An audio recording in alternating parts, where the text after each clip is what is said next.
Gold Thread Studios. The Most Feared Man in Busan. Season 1, Episode 4. The man Jun left buried. The name in the dark. The name remained in the room after Jun stopped speaking. Minho. 2 syllables. 7 years of silence. And a history Jun Seo-jin had worked very hard to convince himself was finished. Mr. Park stood several feet away. He did not ask the obvious question. He already knew who Minho was. What he did not understand was why Minho had returned now. Why Trisha? Why the photographs? Why the warning? Jun remained beside the windows overlooking Busan harbor. Below him, ships moved through black water. Office towers glowed. Cars crossed bridges. 8 million people continued living ordinary lives. And somewhere among them, a man Jun had once trusted like a brother had just threatened the first person in years Jun had allowed close enough to matter. Mr. Park finally spoke. How long? Jun knew what he meant. 7 years. You were certain he had left Korea. I was certain he wanted me to believe he had. That isn't the same thing. No. Mr. Park walked toward the conference table. The photographs remained spread across it. Trisha leaving university. Trisha buying groceries. Trisha entering her apartment building. The yellow umbrella. The little moments of an ordinary life, captured by someone who had no right to see them. Mr. Park looked toward Jun. Does she know the name? No. Does she know anything about him? No. Are you going to tell her? Jun answered immediately. No. Mr. Park's expression did not change. Jun looked at him. What? Nothing. Park. I'm remembering a conversation. Jun already knew which one. Trisha standing in front of him. Angry. Unmoved. Refusing to become another decision he made without permission. I'm not Soo-ah, and you don't get to make her decision for me. Jun looked back toward the harbor. Mr. Park continued. You're doing it again. This is different. Is it? Yes. Because this time the danger is real? Jun turned. It was real before. The answer came harder than intended. Soo-ah. Her father's prosecution. The scandal. The photographers. The end of an engagement Jun once believed would become his marriage. Mr. Park lowered his voice. And did keeping things from her save her? Jun said nothing. The silence answered. Mr. Park looked toward the photographs again. Miss Campbell already knows someone is following her. She doesn't know why. Exactly. Jun's jaw tightened. Mr. Park had worked for him long enough to know when to stop. He did not. She is 19, not 9. Jun's eyes sharpened. I know how old she is. Then treat her like it. A dangerous silence. Mr. Park straightened his jacket. If you'd like to fire me, sir, I'd appreciate doing it before midnight. Jun stared at him. Then, very slowly, exhaled. Get the car. Mr. Park nodded. Where are we going? Her apartment. And security? Discreet. Mr. Park almost smiled. Jun noticed. What? Nothing. That expression again. I was merely wondering whether Miss Campbell is going to appreciate Chairman Jun arriving at her apartment after midnight to explain that a man from his dangerous past has been photographing her. Jun picked up his coat. She probably won't. No. Good. Mr. Park blinked. Good. At least something tonight will be predictable. Trisha was still awake. She had tried not to be. She had showered. Made tea. Called home.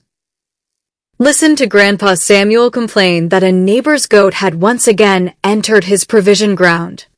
Her mother had asked whether she was eating, then whether she was sleeping, then whether that Korean man was behaving himself. Trisha had ended the call shortly afterward, but sleep refused to come. The yellow umbrella rested beside her front door. Her laptop sat open on the desk.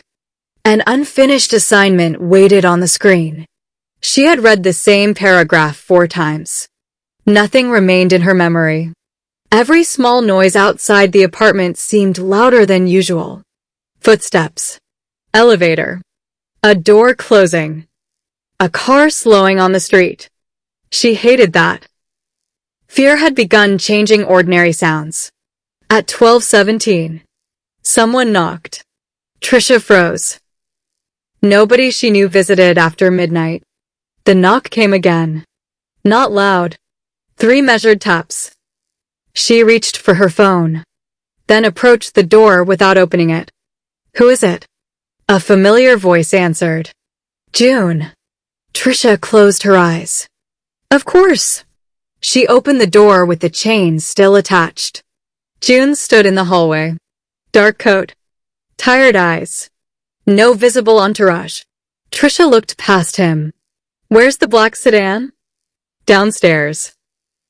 Security. Downstairs. Mr. Park? June hesitated. In the sedan. I knew it. She closed the door. June stared at the wood. Trisha? She reopened it. Chain removed this time. You could have called. I should have. Yes. I apologize. You do that a lot. I've noticed. She stepped aside. June entered. The apartment had become familiar. Family photographs. Books. The Jamaican flag magnet. The yellow umbrella. Small. Warm. Alive. Everything his own home rarely felt. Trisha closed the door. Tea? He looked surprised. You came here at midnight with bad news. June's expression changed. How do you know? Because you didn't come here to discuss the weather. She walked toward the kitchen. And bad news requires tea. June removed his coat. What kind? Trisha looked at him. You really have been around Koreans too long. He almost smiled. Something strong. Now that sounds serious. They sat at her small table. No boardroom. No assistants. No lawyers. No polished glass walls. Just 2 cups. 2 chairs. And a truth June had avoided for 7 years. Trisha waited. He did not know where to begin. She noticed. You're nervous. No. Liar. June looked at her. She lifted one eyebrow. You're doing that thing. What thing? Where you become extremely still because you think stillness looks like control. June stared. Does it not? No. What does it look like? Like a nervous man trying very hard to look expensive. For the first time that night. He laughed. Barely. But enough. Then the humor disappeared. The caller tonight was someone I know.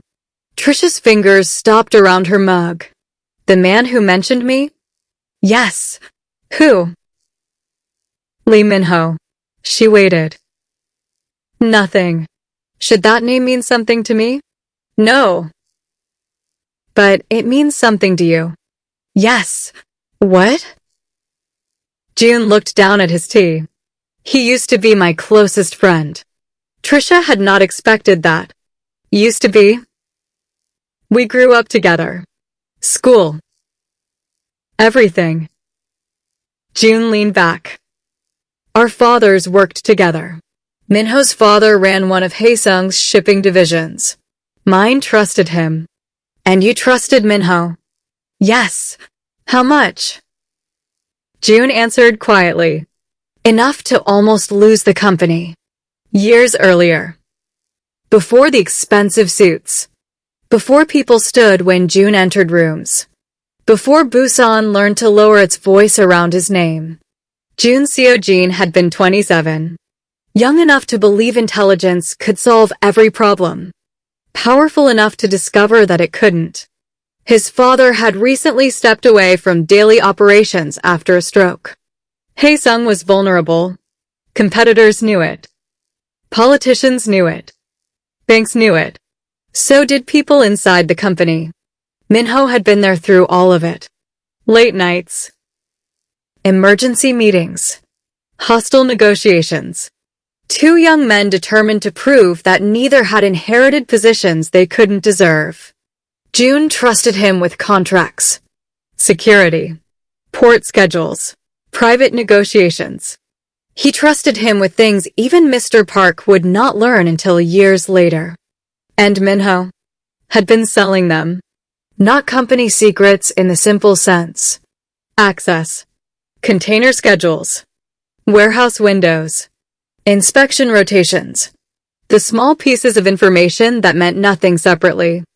And became extraordinarily valuable in the wrong hands. Trisha listened without interrupting. Smuggling. Initially. What kind? Counterfeit goods.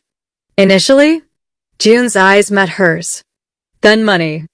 She understood. Laundering. Yes. Drugs. A pause. Yes. Trisha sat back. And you didn't know? No. How long? Almost 2 years. Her expression changed. That long. I trusted him. It was the simplest sentence Jun had spoken. Perhaps the most revealing. Trisha looked at him differently. Trust, she was beginning to understand, was not something Jun lacked. He had simply learned what it could cost. What happened when you found out? I confronted him. Privately? Yes. Why not the police? Because I was stupid. The answer surprised her. Jun continued. I thought I could fix it. Protect the company? And him. Why? He was my brother in every way except blood. There it was. Not Chairman Jun. Not the feared man. A younger man. Discovering that betrayal hurts most when committed by someone who knows exactly where to place the knife. What did Minho say? That everyone at our level was dirty. And? That the only difference was whether you admitted it. And you. I disagreed. Trisha almost smiled. I imagined politely. Jun gave her a look. She corrected herself. Terrifyingly politely. Probably. The situation had not ended with confrontation. Minho refused to stop. Jun refused to protect him. Evidence went to prosecutors. 3 executives were arrested. 2 port officials resigned. A customs investigation followed. Minho disappeared before he could be detained. People assumed Jun had driven him out of Korea. That version became legend. It grew each time someone repeated it. Some said Jun had threatened Minho's family. He had not. Some said he had bought the prosecutor. He had not. Some said Minho had been beaten nearly to death at a warehouse. That had not happened either. But Jun never corrected the rumors. Fear had been useful. After Minho disappeared, no executive inside Haesung ever attempted the same thing again. Trisha understood. That was when people started being afraid of you. One of the times. 1. Jun looked toward her. My reputation wasn't built in a day. There was dry humor in it. Trisha did not laugh. Do you regret what happened? Which part? Turning him in. No. Losing him. Jun looked away. Yes, that mattered. The clock moved past 1. Neither noticed. Trisha looked at the photographs Jun had brought. Not all of them. Only enough to show her what his security team had found. She studied one taken outside the university.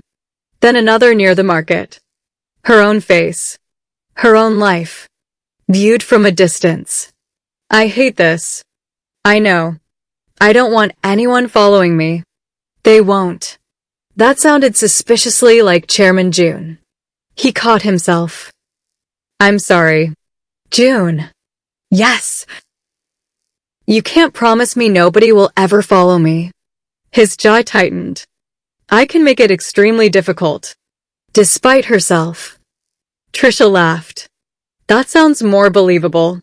Then she became serious. What does Minho want? I don't know yet. He threatened me to hurt you. Yes. Why? Because he thinks you're leverage. Trisha's expression changed. Am I? No. The answer came instantly. Too instantly.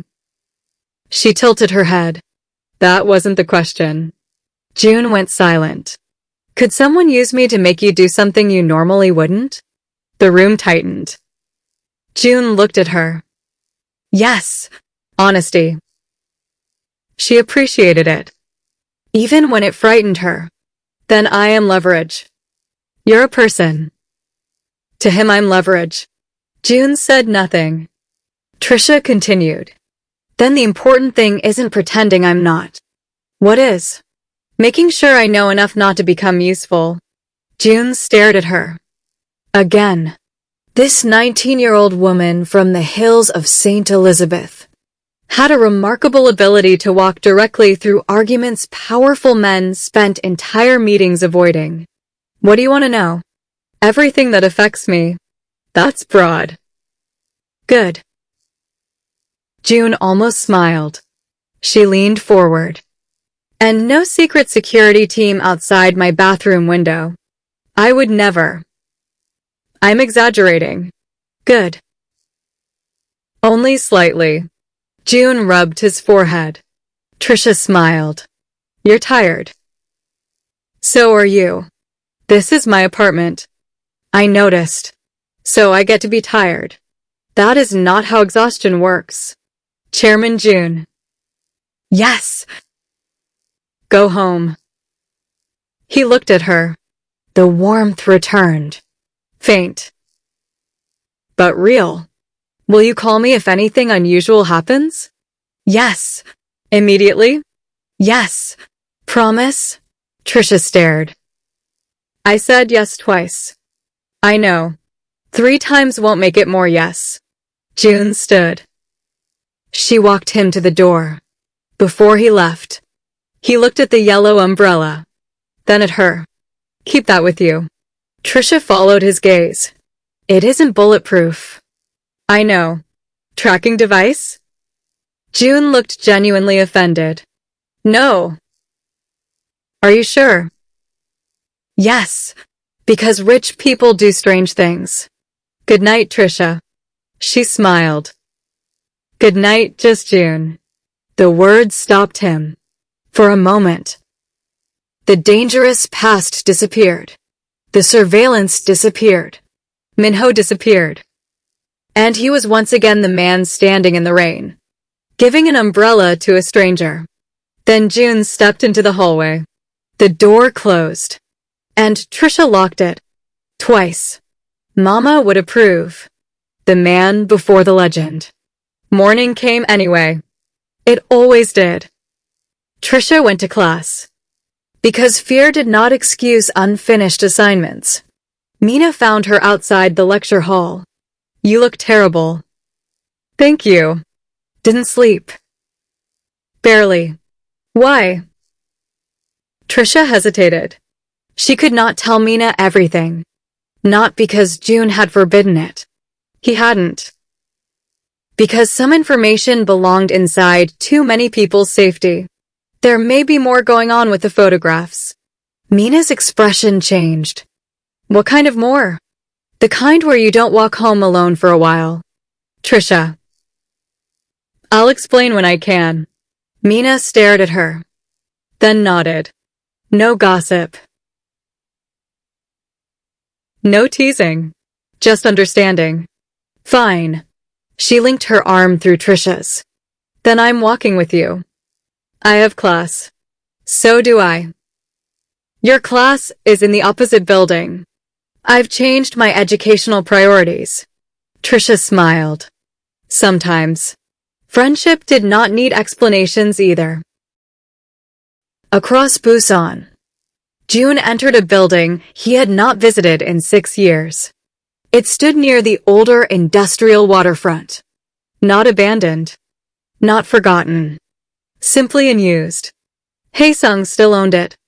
Once, it had housed the company's original port operations. Before glass towers. Before international expansion. Before the corporate headquarters overlooking the harbor. Jun entered alone.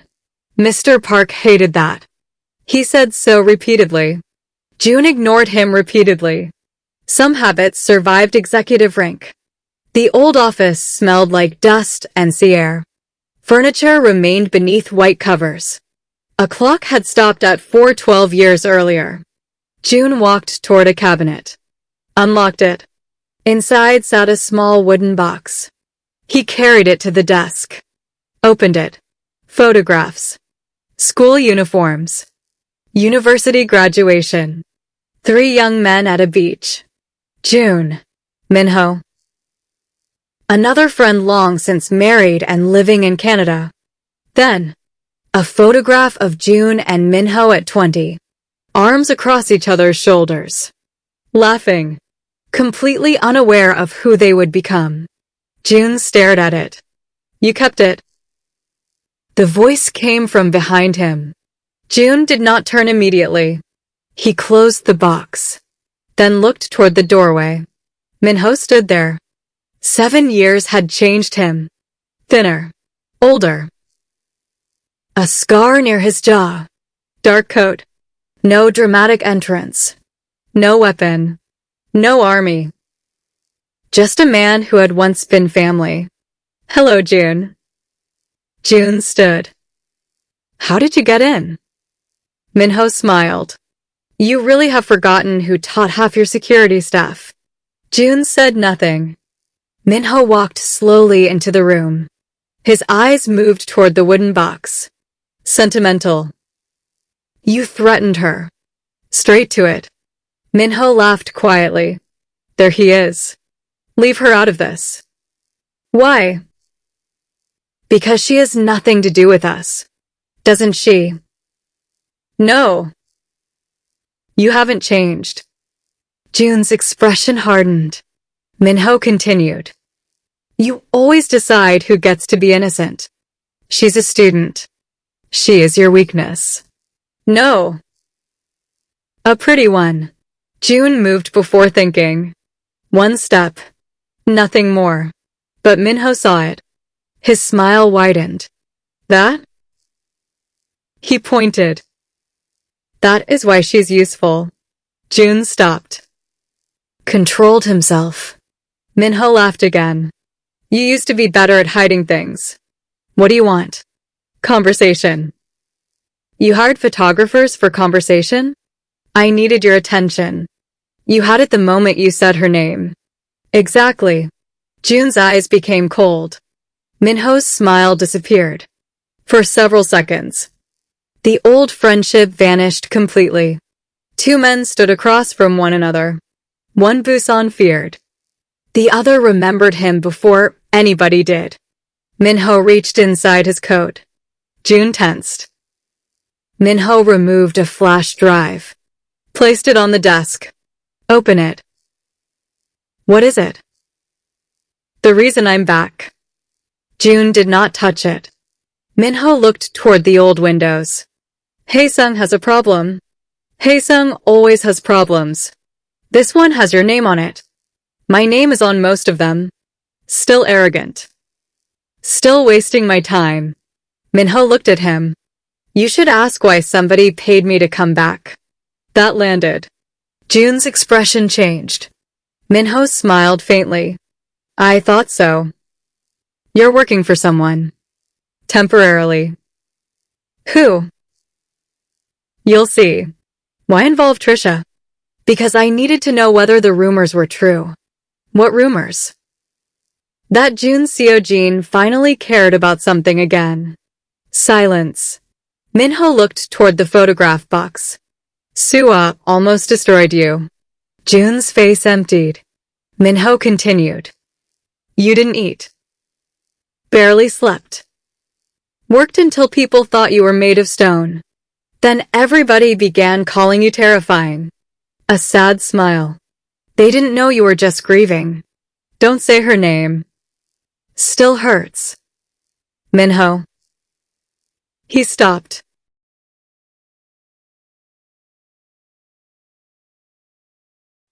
For the first time, something like regret crossed his face. I didn't come back to hurt the girl. You've already frightened her. I needed you awake. You could have called. You wouldn't have answered. You're right. Minho nodded toward the flash drive. Open it. Then walked toward the doorway. Jun's voice stopped him. If anyone goes near Trisha again. Minho looked over his shoulder. You'll what? The same challenge from the telephone. Jun's answer remained the same. Try me. Minho almost smiled. There he is. Then he left. The drive contained documents. Thousands of pages. Bank records. Cargo manifests. Internal emails. Invoices. Corporate transfers. And one name that appeared repeatedly. Haesung Foundation. Jun stared at the screen. No. Not the Scholarship Foundation. Not the organization his grandfather had created. Not the fund paying tuition for students like Trisha. Mr. Park stood beside him. How long? 5 years. Before Minho came back. Yes. Whose authorization? Jun opened another file. Then another. His expression darkened. Signatures appeared. His signatures. Perfect. Except. Jun had never signed them. Mr. Park whispered. Forgery. Jun looked toward the transaction history. Millions moved through charitable accounts. Then disappeared into consulting firms. Foreign subsidiaries. Development projects that did not exist. Someone was laundering money through Haesung Foundation. And had been doing it beneath Jun's name. Mr. Park's face hardened. If this becomes public, every scholarship becomes suspect. Yes, the international program. Yes, Trisha. Neither needed to say her name. If the scandal exploded, her scholarship would become part of the story. Again, Minho had not simply returned to threaten Jun. He had returned carrying a bomb. And someone else had built it. No more decisions for me. Jun did not contact Trisha for 2 days. That was his first mistake. On the third morning, she appeared in his lobby. The receptionist recognized her immediately now. That was unfortunate. Miss Campbell. Good morning. Do you have an appointment? No. The receptionist's expression suggested history was repeating itself. Trisha smiled. But apparently I specialize in arriving without one. Before the receptionist could answer, Mr. Park stepped from the elevator. He stopped, saw Trisha, then closed his eyes briefly. Miss Campbell. Mr. Park. Chairman Jun is in a meeting. Wonderful. He may be some time. I brought homework. Mr. Park looked at the enormous textbook under her arm. Trisha sat on the lobby sofa. I can wait. Mr. Park considered informing Jun. Then decided. No. Some experiences should remain surprises. 41 minutes later. Jun exited the elevator with 4 executives. He saw Trisha. Stopped. The executives nearly collided behind him. Trisha looked up from her textbook. Good morning. Jun dismissed the executives with one glance. They vanished. He walked toward her. What are you doing here? Studying. At my office? Your lobby has excellent lighting. Trisha. She closed the book. You disappeared. I've been working. You own a phone. Yes. You know how to use it. Yes. Good. We agree on the fundamentals. Jun looked toward Mr. Park. Mr. Park became extremely interested in a sculpture. Upstairs. Trisha stood. Gladly. Jun's office door closed. Trisha put her backpack on a chair. Then turned. Don't do that again. Do what? Decide distance is protection. I didn't. You absolutely did. I was dealing with something. And you couldn't send one message? Jun said nothing. Trisha folded her arms. Exactly. He rubbed his forehead. You're angry. Observant. I didn't mean to worry you. That makes it better. I know. No, you don't. The force of the answer surprised them both. Trisha's anger softened slightly. I spent 2 days wondering whether something happened to you. Jun looked at her. She immediately realized what she had admitted. Too late. The room changed. Not romance. Not exactly. Something more vulnerable. I was worried. She said it again. Deliberately this time. Jun's voice lowered. I'm sorry. You should be. I am. Good. A pause. Then. Are you okay? Jun almost said yes. Instead. No. Trisha's expression changed. Honesty still had the power to surprise her. What happened? Jun showed her. Not everything. Enough. Foundation transfers. False signatures. Companies. Money. Trisha read silently. Then looked at him. My scholarship? Legitimate. Are you certain? Yes. Don't say that because you think it'll comfort me. I had Park verify every payment tied to your program. She looked toward him. You checked mine specifically. Yes. Why? Jun stared. Trisha answered for him. Right. She walked toward the window. Busan stretched below them. Who did this? We don't know. Minho? I don't think so. Why give you the evidence? That's what concerns me. Trisha looked at him.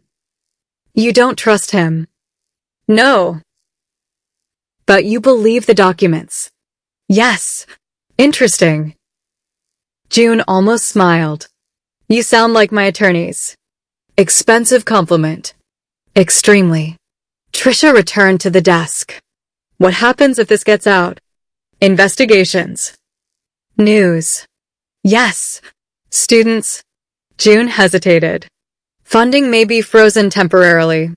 There it is. She understood. This affects me. Yes. And every other student. Yes.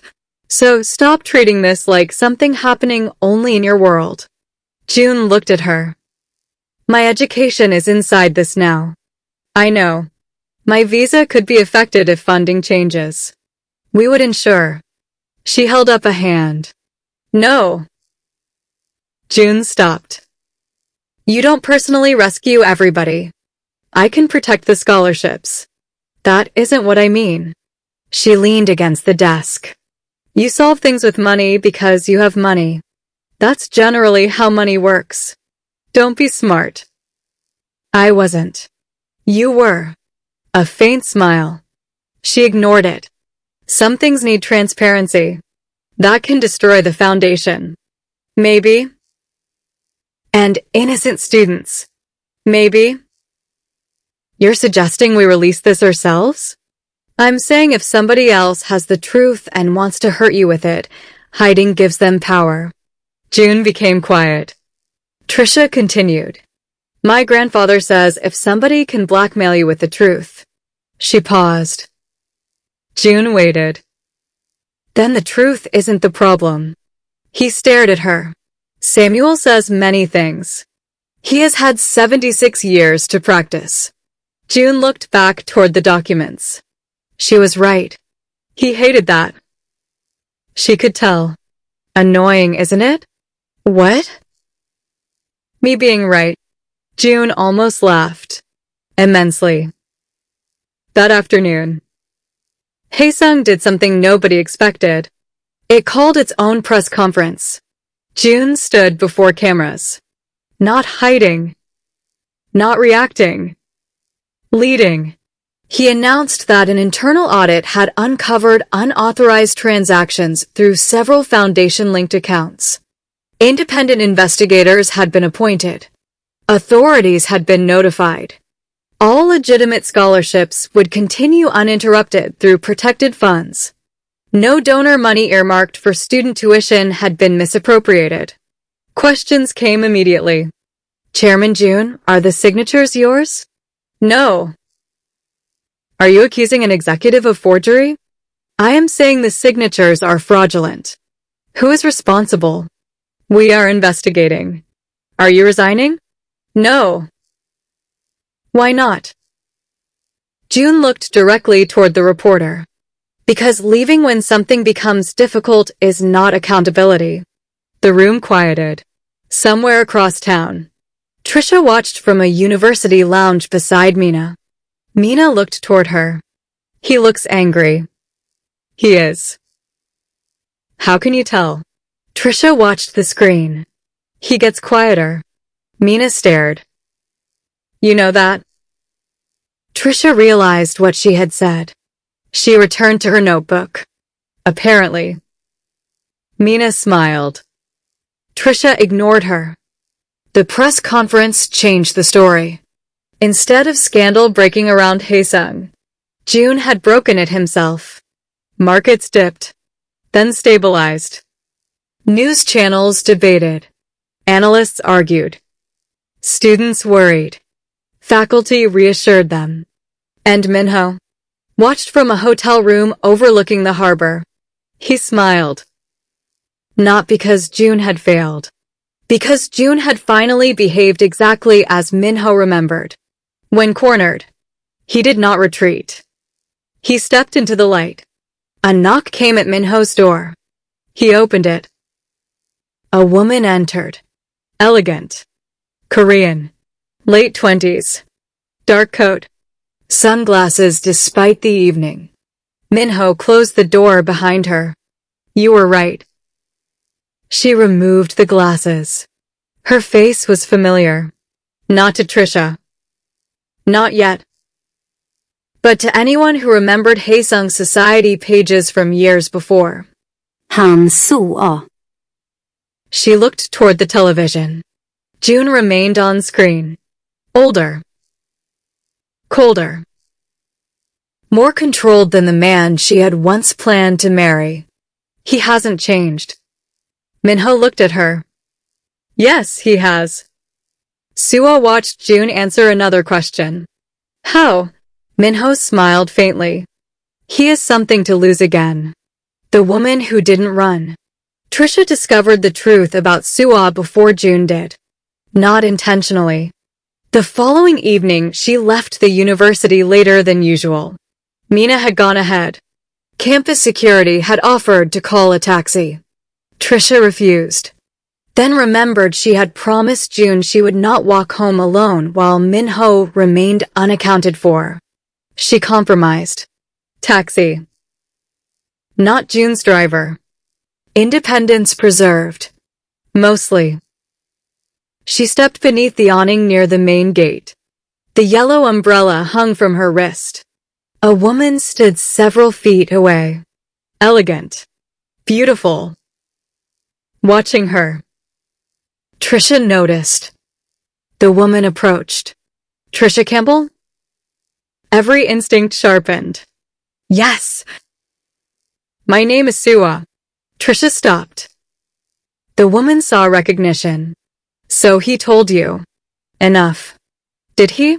Trisha said nothing. Soo-ah smiled without warmth. He always decides what enough means. That sentence was familiar. Too familiar. Trisha studied her. You knew June. I was going to marry him. I know. Soo-ah's expression flickered. Jealousy was not what appeared. Tane. Old. Well-managed. But still alive. What do you want?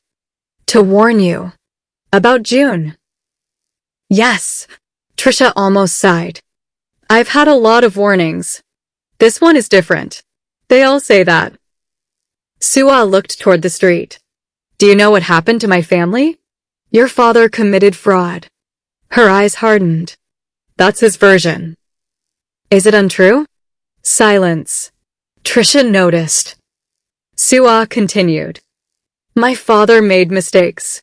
Fraud usually contains mistakes. You sound like him. I barely know him. That's what makes you dangerous. Trisha frowned. To whom? Soo-ah looked directly at her. Him. Rain began. Soft. Trisha opened the yellow umbrella. Soo-ah stared at it. Something changed in her face. He bought you that? Trisha looked upward. Yes. Soo-ah laughed once. Not happily. Of course. What does that mean? June hates yellow. Trisha blinked. What? Always has. Soo-ah touched the edge of the umbrella. He wore black to his own birthday party when we were 25. Despite herself. Trisha smiled. That sounds like him. Soo-ah withdrew her hand. He will make you feel safe. Trisha's smile disappeared. And then, he'll choose duty.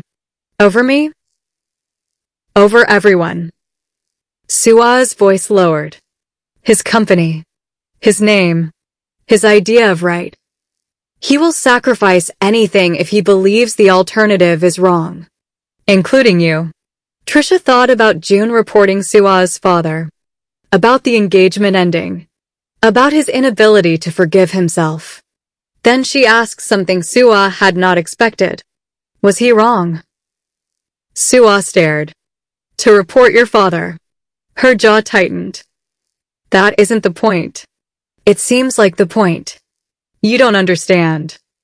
Then explain. My father lost everything. Did he commit the crimes? Soo-ah looked away. Trisha understood. He did. That doesn't mean June had to destroy him. No. Trisha's voice softened. But it means your father helped destroy himself. Soo-ah's eyes flashed. You think you're different. No. I did too. I'm not competing with you. That stopped her. Trisha continued. Whatever happened between you and June belongs to the two of you. I didn't ask for it. I know. And I won't let him use what happened to you as an excuse to decide what happens to me. Soo-ah studied her. For the first time. The hostility weakened. Then maybe you're different. No. Trisha looked toward the street. I just know I'm responsible for my own choices. A black sedan stopped. Trisha groaned. June stepped out. Saw Soo-ah. Stopped. For perhaps the first time since Trisha had known him. Jun Seo-jin looked genuinely shocked. Soo-ah. She turned. Years collapsed into one word. June walked closer. What are you doing here? Soo-ah smiled sadly. Still greeting people like an interrogation. How long have you been back? 2 weeks. Minho? Later. June's expression hardened. You're working with him. I said later. This involves Trisha. Soo-ah looked toward the young woman beside her. No. It involves you. June moved half a step closer. Trisha stepped between them. Both stared at her. No. June frowned. What? You two clearly have 7 years of unresolved emotional damage. Neither responded.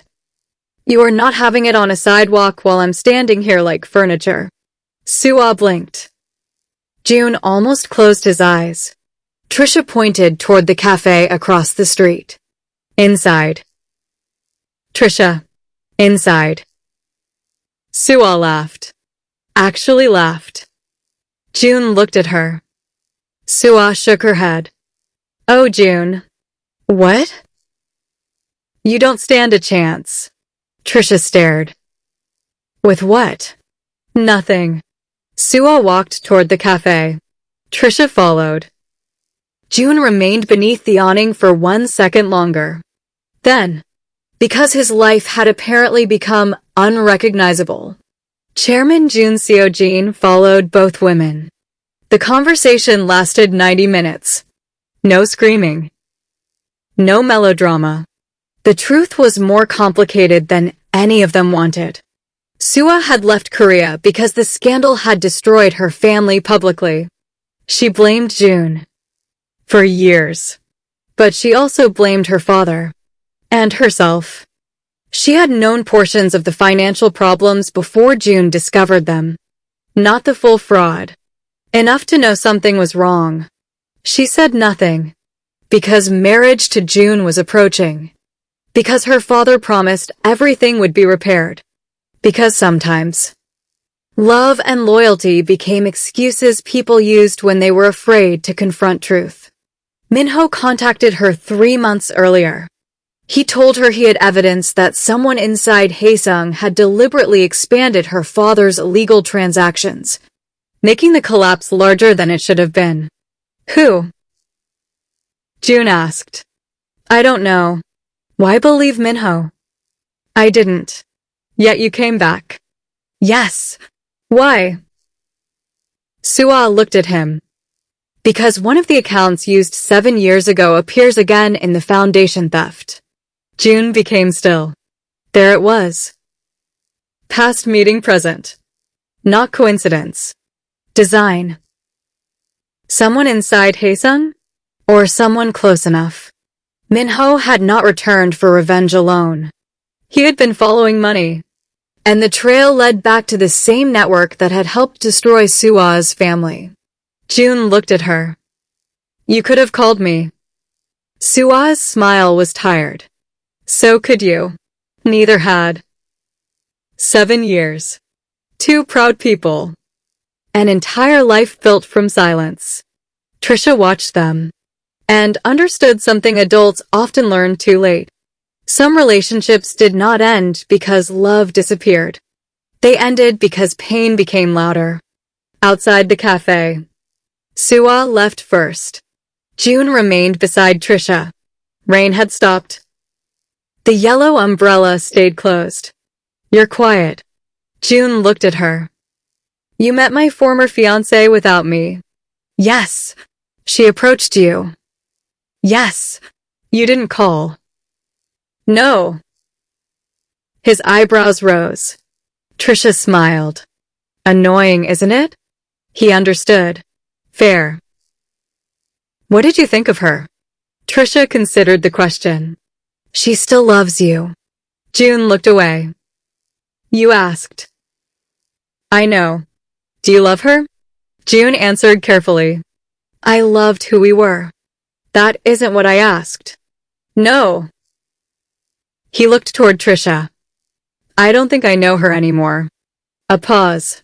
And maybe I don't know the man she loved either. Trisha watched him. You're still him. No. Parts of you. Jun said nothing. The part that thinks everything is his responsibility. A faint smile. The part that thinks silence is a personality. Trisha. The part that buys ridiculous umbrellas. You like the umbrella. I tolerate it. You carry it everywhere. Busan has unpredictable weather. Of course. They walked. Shoulders nearly touching. Neither moved closer. Neither moved away. Then Trisha asked, Are you going to push me away again? Jun looked ahead. No. Good. I may want to. I assumed. I may believe it's safer. Probably. I may even be right. Trisha looked at him. That remains to be seen. Jun smiled. And for a few quiet steps. Danger did not own the evening. Min-cho's last move. The arrest came 3 days later. Not Min-ho. The foundation's chief financial officer. A man named Director Cho. 58. 23 years with Haesung. Trusted. Invisible. Exactly the kind of person nobody thought to question anymore. Investigators found offshore accounts, encrypted correspondence, false authorizations, payments linked to the same shell companies used during Soo-ah's father's scandal. Jun sat across from Cho inside a conference room. No police yet. Just truth. Why? Cho looked older than he had the week before. 12 years. What? 12 years I watched your family become richer. Jun said nothing. My father worked docks until his hands broke. And? You people built towers. Jun's expression remained flat. So you stole scholarship money? No. I moved corporate funds. Through scholarship accounts. The students were paid. That doesn't make laundering charitable accounts acceptable. Cho laughed bitterly. You really believe morality is clean? No. Jun leaned forward. I believe students shouldn't have their futures used to hide your resentment. Cho looked toward him. You sound like your father. Thank you. It wasn't a compliment. I know. Min-ho had been right. Cho was part of the old network. But he was not the top. Money led elsewhere. Someone larger remained. Someone Min-ho feared enough not to name. The police took Cho away. News broke that afternoon. Haesung shares fell again. Then rose when evidence showed Jun had initiated the investigation himself. Public opinion shifted. Not universally. Nothing real ever did. But enough. The foundation survived. Scholarships continued. Trisha remained enrolled. Life. Almost. Returned to normal. Then Min-ho called. Jun answered. Where are you? Good afternoon to you too. Where? The old pier. Jun looked toward Mr. Park. Mr. Park already understood. No. Jun ignored him. Min-ho continued. Come alone. You know I won't. Yes. So why say it? Tradition. The line ended. Jun went. Not alone. Security remained out of sight. Mr. Park remained in the vehicle. Furious. The old pier stretched into gray water. Min-ho stood near the edge. Hands in his coat pockets. Jun approached. Cho. Small piece. Who is above him? Min-ho looked toward the sea. I don't know. Liar. I know a name. Then give it. No. Jun stopped. Why? Because I want something first. Money? Min-ho laughed. You always assume everyone wants money. Most people do. I want my name cleared. Jun's expression hardened. You committed crimes. I did. You sold access to criminal organizations. Yes. You disappeared. Yes. Which part would you like cleared? The part where you let Busan believe I tried to destroy you. Jun stared. You did. No. Min-ho turned. I tried to save myself. By sacrificing everyone else. Yes. At least you're honest. I learned from you. Min-ho looked tired. Not villainous. Not heroic. Simply a man who had spent 7 years living with consequences. I want to come home. Jun's face changed slightly.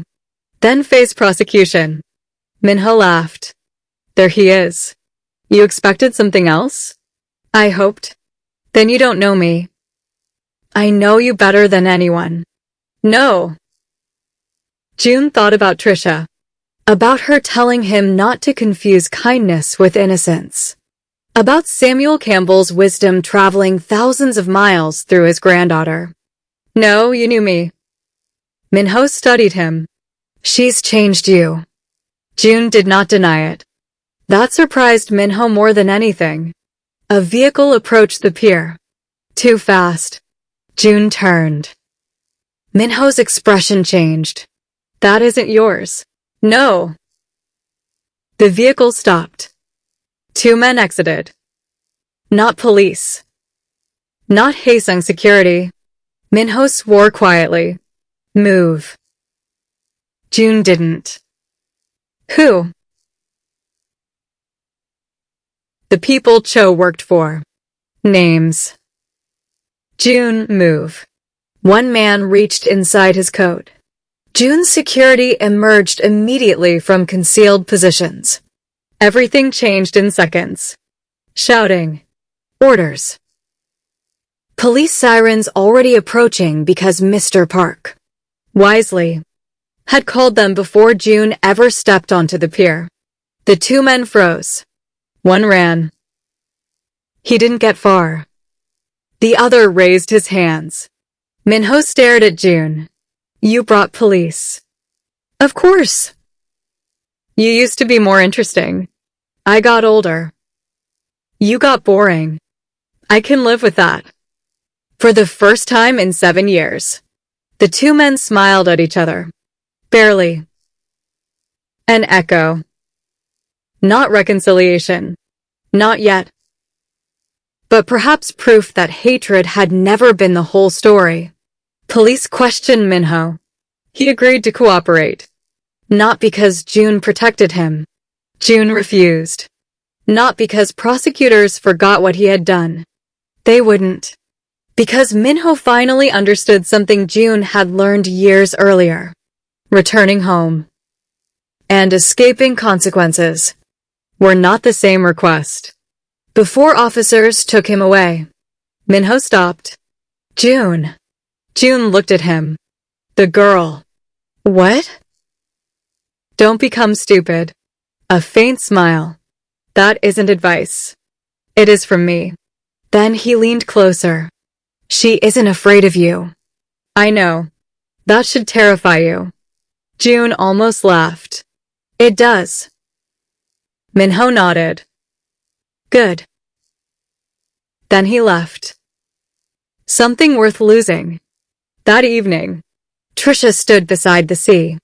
Not because Jun asked her to. Because after 3 days of news reports, rumors, classes, phone calls from Jamaica, and Mina nearly fighting another student who attempted to photograph Trisha at lunch, she needed somewhere that did not require explanation. The beach was nearly empty. Cold wind moved across the water. She wore a long coat. Hair pulled back. Yellow umbrella hanging from one hand even though the sky was clear. Jun found her there. No entourage. Mr. Park remained somewhere far enough away to satisfy Trisha. And close enough to satisfy Jun. She heard footsteps. You're late. Jun stopped beside her. You invited me? No. Then how can I be late? I expected you 20 minutes ago. That sounds like an invitation. Don't ruin the moment. Jun smiled. They looked toward the water. For a while. Nothing needed to be said. Then Trisha asked. Minho? Alive. Helpful. Sometimes. Arrested? Technically detained. You rich people love that word. What word? Technically. Jun laughed. She looked toward him.